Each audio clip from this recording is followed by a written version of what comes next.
Palang gabi po sa ating lahat, tayo po ay magbabahagi ng ating devotion sa araw na ito. Yan ang kanyang salita, matandang matanda na noon si Abraham at pinagpalang mabuti ni Yahweh. Sinabi niya sa pinakamatanda niyang alipin na kanyang katiwala, ilagay mo ang iyong kamay sa pagitan ng aking mga hita at manumpa ka, sumumpa ka sa akin sa pangalan ni Yahweh, ang Diyos ng langit at ng lupa na hindi ka rito sa Kanaan pipili, nang mapapangasawa ng aking anak na si Isaac. Tinubuan at pumili ka sa aking mga anak at doon nang papangasawa niya kung ayaw mong sumama ng mapili ko. Mari po bang si Isaac na ang papuntahin doon? Tanong ng alipin. Good morning po ulit. Tayo po ay magbahagi muli ng ating devotion sa Genesis chapter 24 verses 6 to 11. Islat po ito ni Bro Ian. For the meantime, tayo muna ang magbasa. Sabi dito, Aba, hindi, huwag mong papupuntahin doon si Isaac, tugon ni Abraham. Nilisan ko ang tahanan ng aking ama at iniwan ang lupain ng aking mga kamag-anak, sapagkat dito ako pinapapunta ni Yahweh. Ang Diyos ng kalangitan, nangako siyang ibibigay ang lupaing ito sa aking lahi. Magsusugo siya ng kanyang anghel na mauuna sa iyo upang tulungan ka sa pagpili ng mapapangasawa ng aking anak. Ngayon, kung ayaw sumama ng mapipili mo, wala kang pananagutan sa akin, ngunit huwag mong papupuntahin doon ang anak ko. Kaya't inilagay ng alipin ang kanyang kamay sa pagitan ng hita ng Panginoon niyang si Abraham at nanumpang susundin ito. Naghanda ang alipin ng 10 kamilyo ng kanyang Panginoon matapos kargahan ng maraming panregalo. Naglakbay siya patungong Mesopotamia sa lungsod na tinitirhan ni Nahor.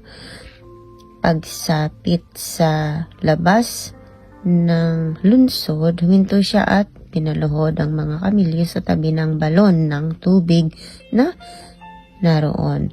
Sa gayong oras, tuwing magdarapit hapon, dumarating ang mga babae para umigib. Purihin ang Diyos sa pagkakabasa ng kanyang mga salita.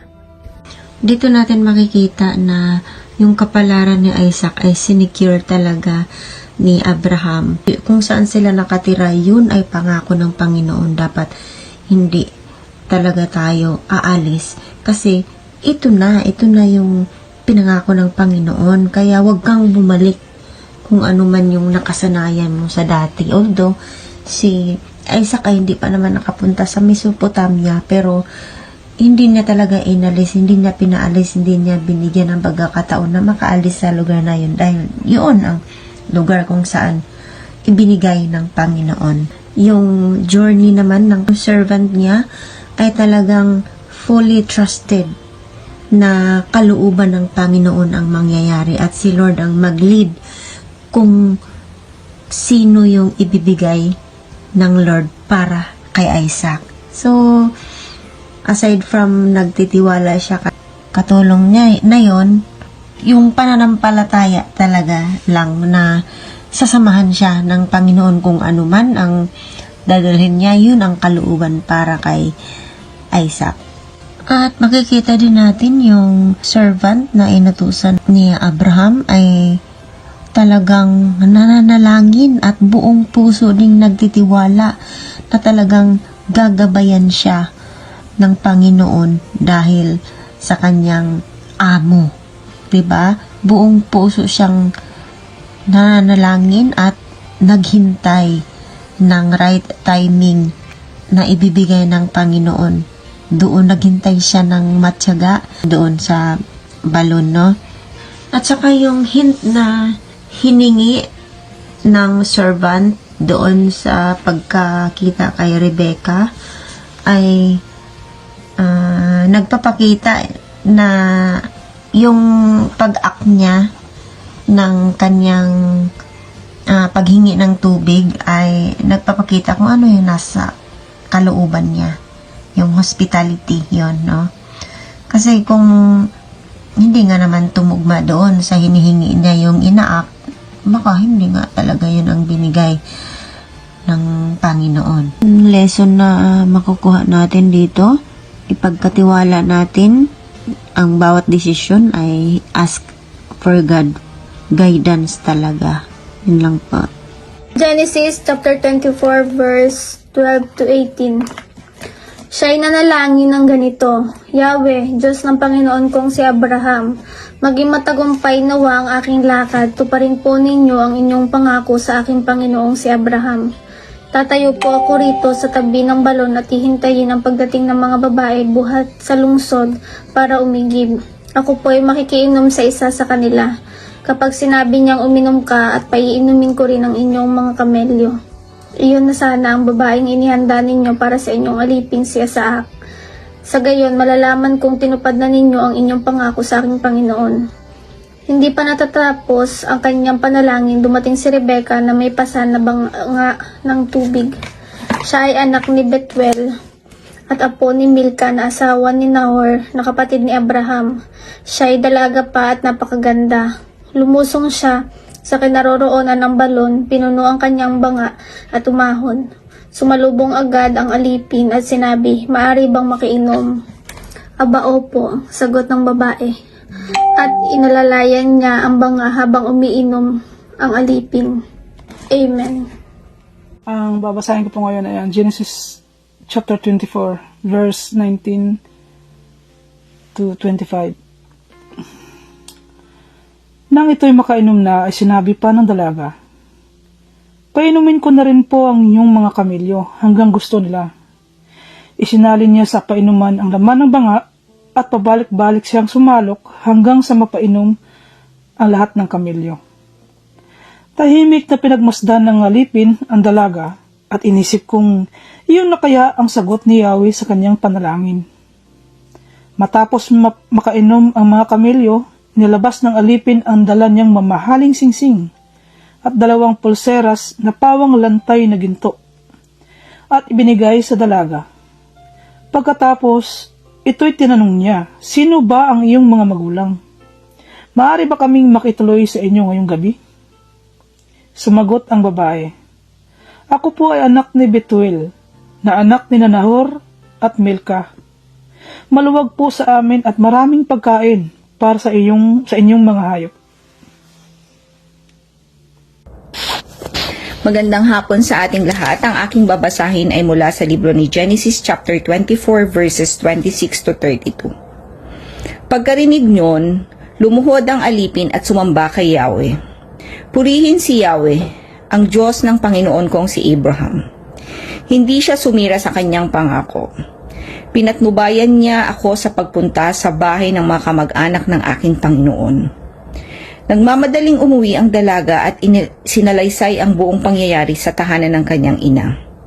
Si Rebecca ay may kapatid na ang lalaki na ang pangalan ay Laban. Patakbo siyang pumunta sa balong kinaroroonan ng lalaki. Nang marinig niya ang salaysay ng kanyang kapatid at makita ang singsing at ang mga pulseras na suot nito. Nakita nga niya ang tao sa tabi ng balon, pati ang kanyang mga kamelyo. Sinabi ni Laban, "Bakit nandyan po kayo sa labas? Tayo na po sa amin." Lalaking pinagpala ni Yahweh, nakahanda na po ang pagpapahingangan ninyo at ang sisilungan ng inyong mga kamelyo. Sumama nga ang alipin. Pagdating sa bahay, ibinaba ni Laban ang karga ng mga kamelyo at pinakain ng mga hayop. Ang alipin na may binigyan niya ng tubig upang maghugas ng paa pati ang mga kasama nito. Ang mabuting salita ng Diyos. Amen. Book of Genesis, chapter 24, verse 33 to 38. Nang nabigyan na sila ng pagkain, sinabi ng alipin, "Hindi ko kakain hanggat hindi ako nasasabi sa pake ko sa pagpunta rito." Sumagot si Laban, "Sige, sabihin mo sa amin." Sinabi niya, "Alipin ko ni Abraham, pinagpala ng Panginoon ng aking amo at Napakayaman niya ngayon. Binigyan siya ng Panginoon ng maraming tupa, kambing, baka, kamelya, asno, pilak, pinto, at mga alipin lalaki at babae. Kahit matanda na ang asawa niya si Sarah, nanganak pa rin siya, at ang anak nilang lalaki siyang mamamahanan sa lahat ng arera niya. Pinasumpa ako ng aking amo para tuparin ko ang kanyang utos. Sinabi niya, huwag kang pipili ng mga pangasawa na anak ko rito, mga taga-Kanaan na lupain ay tinitiran natin ngayon. Pumunta ka sa tahanan ng aking ama at doon ka pumili ng mga pangasawa ng anak ko mula sa aking mga kamag-anak. Amen. Genesis chapter 24, verse 39 to 45. Tapos tinanong ko yung amo ko, paano kung ayaw sumama ng babae? Sabi niya, si Lord ang lagi kong sinusunod. Magpapadala siya ng angel na sasama sa iyo at ibibless niya ang lakad mo. Makakahanap ka ng mapapangasawa ng anak ko, galing sa mga kamag-anak ko, sa pamilya ng tatay ko. Pag tumanggi yung mga kamag-anak ko, hindi na kita sisingilin. Yun lang ang kondisyon para makalaya ka sa sumpaan natin. Pagdating ko sa may balon kanina, nagpray ako, Lord, Diyos ng amo kong si Abraham, please gawin mo successful itong lakad ko. Nandito ako sa may balon. Pag may dumating na dalaga para mag-igib, makikiinom ako sa tubig na inigib niya. Pag pumayag siya, tapos pinainom pa niya yung mga kamit ko, ibig sabihin nun, Lord, siya na yung babaeng pinili mo para sa anak ng amo ko. Bago pa matapos yung prayer ko, dumating si Rebecca. May dalang jar sa balikat niya. Bumaba siya papunta sa may balon. Sinabi ko sa kanya, pwede bang makainom? Amen. Good evening mga kapatid. Maraming salamat po o Diyos sa inyong pong biyaya, sa privilege na makabasa po ng inyong mga salita. Good evening po mga kapatid. Ang babasahin ko po sa gabing ito, Genesis chapter 24 verse 46 to 52. Sabi po dito, she quickly lowered her jar from her shoulder and said, drink and I'll water your camels too. So I drank and she watered the camels also. I asked her, whose daughter are you?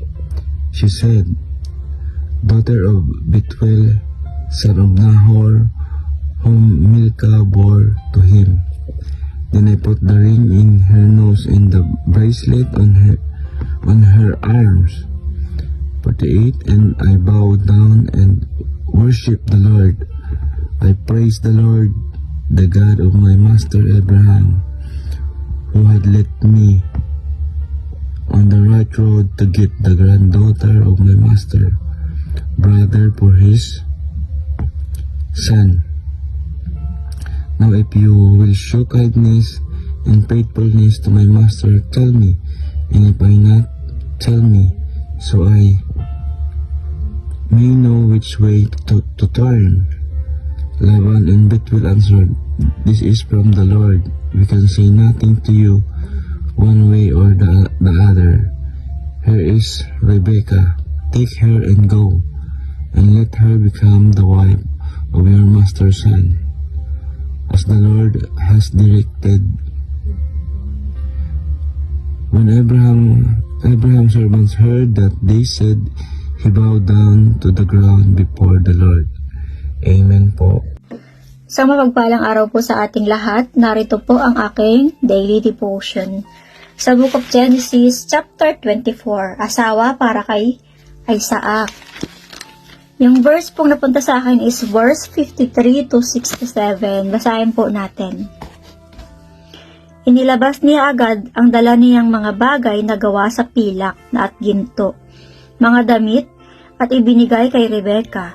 Binigyan din niya ng mamahaling regalo ang kapatid at ang ina ni Rebecca.